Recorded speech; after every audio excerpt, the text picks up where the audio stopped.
Hi, నేను doctor Yashwant, దంతవైద్య dental hospital Kukatpally నుంచి. డెంటిస్ట్ దగ్గరికి రావడానికి చాలామంది నొప్పి గురించి భయపడి రావడం అనేది పోస్ట్పోన్ చేసుకుంటూ ఉంటారు.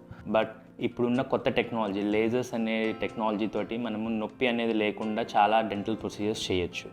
మన దంతవైద్య డెంటల్ హాస్పిటల్స్లో లేజర్ని యూజ్ చేస్తూ ఏమేమి ట్రీట్మెంట్స్ చేస్తాము, లేజర్స్ యూజ్ చేసి చేయడం వల్ల మనకున్న అడ్వాంటేజెస్ ఏంటి అనేది ఈరోజు మీకు నేను చెప్తాను. సో లేజర్స్ యూజ్ చేస్తూ మనం ఎలాంటి ట్రీట్మెంట్స్ చేసుకోవచ్చు అంటే టీత్ వైట్నింగ్ ట్రీట్మెంట్స్ చేసుకోవచ్చు, రూట్ కెనాల్స్లో యూజ్ చేస్తాము, అలాగే గమ్ డిసీజెస్, గమ్ బ్లీడింగ్ ఉన్న పేషెంట్స్లో యూజ్ చేస్తాము, అలాగే నోటి పూత లేదా అల్సర్స్ వచ్చినప్పుడు త్వరగా మానడానికి యూజ్ చేస్తాము, అలానే స్మైల్ డిజైనింగ్స్లో మనం గమ్ని కాంటూర్ చేయడానికి యూజ్ చేస్తాము. కొంతమందికి చిగురులు అనేవి బాగా డార్క్గా నల్లగా ఉంటాయి, వాళ్ళకి కూడా లైట్నింగ్ చేయడానికి కూడా మనం లేజర్స్ అనేవి యూజ్ చేయొచ్చు. సో ఈ ప్రొసీజర్స్ అన్నీ కూడా మనం బ్లడ్లెస్ అండ్ పెయిన్ ఫ్రీ ఉంటుంది.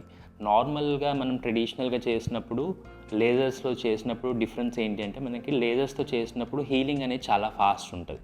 సో డయాబెటిక్ పేషెంట్స్ అయినా, ఎవరైతే ఇమ్యూన్ లో ఉన్న క్యాన్సర్ పేషెంట్స్ అవనివ్వండి, అండ్ ఈవెన్ చిన్నపిల్లల్లో కూడా మనకి లేజర్స్ యూజ్ చేయడం వల్ల వాళ్ళకి పెయిన్ ఉండదు అండ్ హీలింగ్ ఫాస్ట్గా ఉంటుంది కాబట్టి కోఆపరేటివ్గా ఉంటారు అండ్ వితౌట్ ఎనీ ఫియర్ వాళ్ళు చేయించుకోవడానికి రెడీ అవుతారు.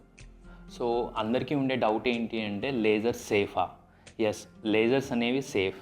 చిన్నపిల్లల నుంచి ఇమ్యూన్ కాంప్రమైజ్ పేషెంట్స్, పెద్దవాళ్ళు, ఏజ్తో నిమిత్తం లేకుండా మనం లేజర్స్ అనేవి అందరికీ యూజ్ చేయొచ్చు.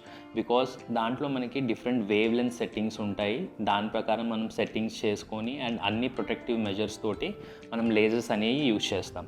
సో అలా యూజ్ చేసినప్పుడు మనకి ఏంటంటే ఎనీ కాంప్లికేషన్స్ కానీ దానివల్ల వచ్చే ప్రాబ్లమ్స్ కానీ మనం అవాయిడ్ చేయగలుగుతాం. సో మీకు ఈ లేజర్స్కి సంబంధించి, ఆ లేజర్స్తో మనం చేసే ట్రీట్మెంట్ సంబంధించి ఎటువంటి డౌట్ ఉన్నా విజిట్ us.